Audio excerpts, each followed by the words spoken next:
चलो second chapter का शुरुआत है रसखान से। इनका जन्म बता रहा है कि 1533 में इनका जन्म हुआ था और मृत्यु इनकी 1618 में हुई थी। लेकिन देखोगे कि इनके जन्म में काफ़ी लोगों के मन में काफ़ी संशय बना हुआ रहता है कि इनका जन्म आखिर हुआ कब है, आखिर इनका जन्म का वास्तविक साल है क्या। आज तक ही कंफर्म नहीं हो पाया है, क्योंकि कुछ इसके विद्वान कहते हैं कि इनका जन्म 1533 में हुआ था, कुछ विद्वान कहते हैं इनका जन्म 1548 में हुआ था। लेकिन इसमें अभी भी लोगों के मन में संदेह बना हुआ है, संशय बना हुआ है। लेकिन एक चीज़ फिक्स है कि इनकी जो मृत्यु हुई थी वो मृत्यु 1618 ईस्वी में रसखान की हुई थी। ठीक है, इनका पूरा नाम अगर जानना चाहें तो पूरा नाम इनका था सैयद इब्राहिम, मतलब इनका वास्तविक नाम था।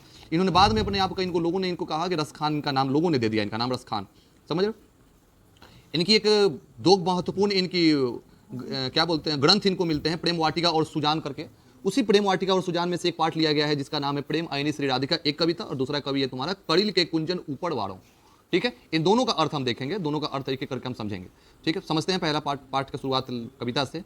प्रेम आयनी श्री राधिका, प्रेम बरन नंदबंद। कह रहे कि राधिका जी क्या है, राधा क्या है, राधा प्रेम स्वरूपा है। और कृष्ण क्या है, प्रेम वरन नंद। नंद मतलब कि नंद के लाल, नंद के बेटा। किसे कहा जाता है, कृष्ण भगवान को कहा जाता है नंद के लाल। नंद उनके जो पालन पोषण करने वाले थे, और लाल का मतलब बेटा होता है। तो ये नंद के लाल थे, बेटा थे। तो वो कौन है, शुरू से देखते हैं कि राधिका जी प्रेम की स्वरूपा है, और वहीं श्री कृष्ण जो है नंद के लाल जो हैं वो प्रेम स्वरूप हैं। मतलब दोनों एक दूसरे के पूरक हैं। ये प्रेम वाटिका के दो माली मालिन द्वंद, ये दोनों जो कृष्ण और जो राधिका जी हैं, ये दोनों एक प्रेम वाटिका के ये दोनों माली और मालिन के समान है। ठीक है ना, एक प्रेम वाटिका में जैसे मालिन और मालिन अपना काम करते हैं, प्रेम वाटिका जो बगीचा कह सकते हैं, वाटिका मतलब बगीचा होता है, और वो बगीचा किसका है, प्रेम का बगीचा है। उसी प्रेम के बगीचा के ये दोनों मालिन और मालिन के समान है। मोहन छवि रसखानी लखी अब दृग अपने नाही। कह रहे कि जब से कवि रसखान ने मोहन के छवि को देखा है, मोहन को देखा है, उनकी छवि, उनकी जो कह सकते हैं उनका चित्र, उनका फोटो उनके मन में इस तरह से, उनके दिमाग पर इस तरह से छप सा गया है, जैसे उनको लगता है कि हमेशा वो उन्हीं को देखते ही रहती है, वो हमेशा उनको देखते ही रहना चाहती हैं। दोनों एक दूसरे को, मतलब कि वो दोनों को हमेशा उन्हीं को देखना चाहते हैं। उनकी आंखें ऊंचे आवत धनुष से छूटे सर से जाही। कवि रसखान बता रहे हैं कि जैसे धनुष से जब तीर को छोड़ते हैं, तो जिस तरह से तीर को छोड़ने के पहले पीछे की तरफ खींचना पड़ता है, फिर आगे की तरफ, फिर छोड़ना होता है, फिर पीछे, फिर आगे, उसी तरह से कृष्ण और राधा का मन में उनका चित्र हमेशा आता जाता रहता है। ठीक है, आगे दे रहा है कि मोह मन मेरा मन मानिक ले गयो चीते चोर नंद। फिर कह रहा है कि नंद के लाल जो हैं सो मेरे मन के, मतलब कि चित्त चोर हैं। कौन है वो, मेरे पूरे मन को वो लेके चले गए। और उनको क्या बता रहा है कि वो चित्त चोर है। चित्त का मतलब मन होता है, दिल होता है, कि उन्होंने मेरे मन को, मेरे हृदय को, मेरे दिल को उन्होंने चोरी कर लिया है। किसने, कृष्ण के लाल ने, मतलब सॉरी नंद के लाल ने, श्री कृष्ण ने उनके मन को पूरी तरह से चोरी कर लिया है। देखो एक क्वेश्चन भी बनता है तुम्हारा है कि कवि ने मालिन मालिन किन्हें कहा और क्यों कहा है, तो कृष्ण और राधा को कहा। ठीक है, अगला एक और इससे बनता है कृष्ण को चोर क्यों कहा गया है, कवि का अभिप्राय स्पष्ट करें। या फिर ऑब्जेक्टिव में दे सकता है तुम लोगों से कि कवि रसखान के अनुसार चित्तचोर किसे कहा गया है। तो चित्तचोर किसे कहते हैं हम, कृष्ण को चित्तचोर कहा गया है। कृष्ण लोगों के मन को हर लेते थे, मन को चोरी कर लेते थे। इतने वो प्यारे थे कृष्ण बचपन में, या फिर बड़े होने के बाद भी लोगों को मोह लेते थे वो। ठीक है, अगला दे रहा है अब बेमन मैं क्या करूं पड़ी फेर के फंद। कह रहे अब मैं बिना मन का मैं क्या करूं, मेरा तो मन ही अब नहीं लगता है। ठीक है, कि जब से कवि ने, जब से कृष्ण ने, मेरे नंद के लाल ने जब से मेरे मन को चुराया है, तब से मेरा मन ही नहीं लगता है। मैं करूं तो क्या करूं, पड़ी फेर के फंद, बड़ी फेर के फंद में पड़ गए हैं हम, कि मेरा मन तो पूरी तरह से, मेरे मन को, मेरे हृदय को, दिल को पूरी तरह से चोरी कर लिया है श्री कृष्ण ने। अब बिना मन का मेरा मन मेरे पास है ही नहीं, उस मन का मैं करूं तो क्या करूं, मैं पूरी तरह से मैं फेर के फंद में पड़ गया हूं, अजीब प्रकार के मैं ये संकट में पड़ गया हूं। प्रीतम नंद किशोर, प्रीतम का मतलब प्रिय होता है, नंद किशोर मतलब नंद के किशोर, वही फिर नंद आया। नंद मतलब कौन, नंद जो उनके पालन पोषण जो करने वाले थे, किशोर मतलब बेटा। नंद के किशोर जो वो कृष्ण के जो पालन पोषण करने वाले थे, उनके बेटा के बताया मतलब श्री कृष्ण। नंद किशोर मतलब कृष्ण होगा, याद रखना, ये पूछ सकता है। नंद का मतलब क्या होगा, श्री कृष्ण होगा। प्रीतम नंद किशोर कह रहे हैं कि कवि कहते हैं कि प्रिय कृष्ण जादिन ते नयननी लगेओ। कह रहे हैं कि जिस दिन से मेरे नयन ने आपको देखा है, मुझे कुछ अच्छा ही नहीं लगता। मतलब कि लेखक के अनुसार, लेखक ने जब से कृष्ण को देखा है, खास करके कृष्ण लेखक को किसी भी चीज में मन नहीं लगता है। एकदम पूरी तरह से वो प्रेम में उनके डूब चुके हैं वो, ठीक है। किसके प्रेम में डूब चुके हैं?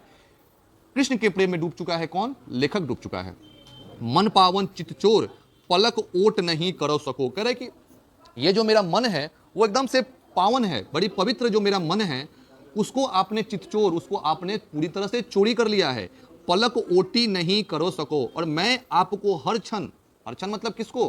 कृष्ण और राधा को वो हर क्षण बिना पलक झपकाए, पलक ओटी नहीं कर सको, बिना पलक झपकाए उनकी सौंदर्य को देखते ही रहता हूं। मतलब जब से उनको देखा है मैंने, उनको ढूंढते रहता है मेरा मन, हमेशा मेरे मन में उनका चित्र आते जाते रहता है, और कहीं पर उनका दृश्य अगर दिख जाए तो बिना पलक झपकाए ही मैं उनको देखता ही रहता हूं, ठीक है।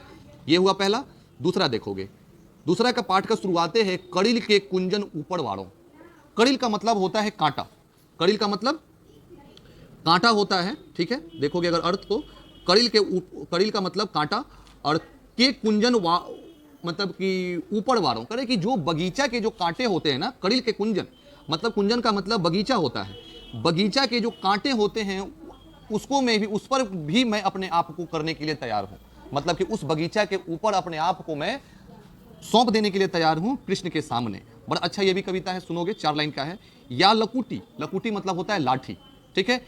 अहू अड़ू कामड़िया, कामड़िया का मतलब कंबल होता है, कंबल, ठीक है। या लकुटी, चाहे मुझे आपकी लाठी मिल जाए। लाठी मतलब कौन सा? जो गाय भैंस चराने के लिए जो देखते हो, जो चरवाहे लोग जो रखते हैं, हाथों में रखते हैं ना, अब डंडा रखते हैं उनको हाँकने के लिए, उनकी बात कर रहा है वो। अड़ू कमड़िया पर राज तिहूं पुर की तजी डारो। कह रहे लेखक कहता है कि यदि मुझे श्री कृष्ण की लाठी मिल जाए या मुझे श्री कृष्ण की कंबल मिल जाए तो मैं तीनों लोक के, ठीक है, बड़ा ध्यान से सुनोगे, राज तिहूपुर की तजी डारो, मैं पूरे तीनों लोक के शासन को भी मैं सौंप देने के लिए तैयार हूं, उनको त्यागने के लिए तैयार हूं। मतलब कि अगर कह रहा है कि मुझे तीनों लोकों का अगर मुझे शासन मिल जाए, तीनों लोक जो हैं उस लोक के सामने अगर मुझे कोई कृष्ण की लाठी दे दे और कंबल दे दे तो मैं तीनों लोक के शासन को, राज को त्याग करके उनकी कंबल और उनकी लाठी को मैं स्वीकार करूंगा। आठवीं सिद्धि नौ निधि को सुख नंद की गाई चराई बिसारो। कह रहे कि जब से मुझे श्री कृष्ण को मैंने देखा है, अगर मुझे श्री कृष्ण की गाय को चराने का सौभाग्य प्राप्त हो जाए तो मैं 8वीं सिद्धि और 9वीं निधि के मैं सुख को भी त्यागने के लिए मैं तैयार हूं। मतलब कृष्ण की सेवा करने के लिए वो इतने बेचैन हैं कि उनकी गाय को चराने के लिए कह रहे हैं कि मैं पूरे संसार की 8वीं सिद्धि और 9वीं निधि को मैं त्याग देने के लिए मैं तैयार हूं। कहने का मतलब कि 8वीं सिद्धि 9वीं निधि, अब इतना डिटेल यहाँ पे नहीं समझा जा सकता है कि क्या चीज है, कभी बाद में समझोगे। मतलब कि उनकी गाय चराने के लिए मैं तैयार हूं, उनकी खुशी के लिए, और उस खुशी के लिए मैं 8वीं सिद्धि और 9वीं निधि के खुशी को मैं त्याग दूं, ठीक है। आगे देखो, रसखानी कबो इन आखिन सौ ब्रज के बनबाग तराग निहारो। कह रहे कि कवि कह रहे हैं कि जब से मैंने ब्रज के वनों को, निकंजों को, तालाबों को और सरोवरों को इत्यादि को, जैसे को मतलब कि ब्रज जो जगह है, उस ब्रज के इतने चीजों को मैंने जब से देखा है, तब से मुझे यही चीज लग रहा है, मुझे महसूस हो रहा है, मुझे इच्छा होती है कि इन सुंदरता, सॉरी आगे नीचे देखोगे, कोटिक रो कलकौंध के धाम कड़िल के कुंजन ऊपर वारो। कह रहा है कलकौंध मतलब इंद्र होता है, ठीक है, और कोटिक मतलब करोड़ों होता है, ठीक है।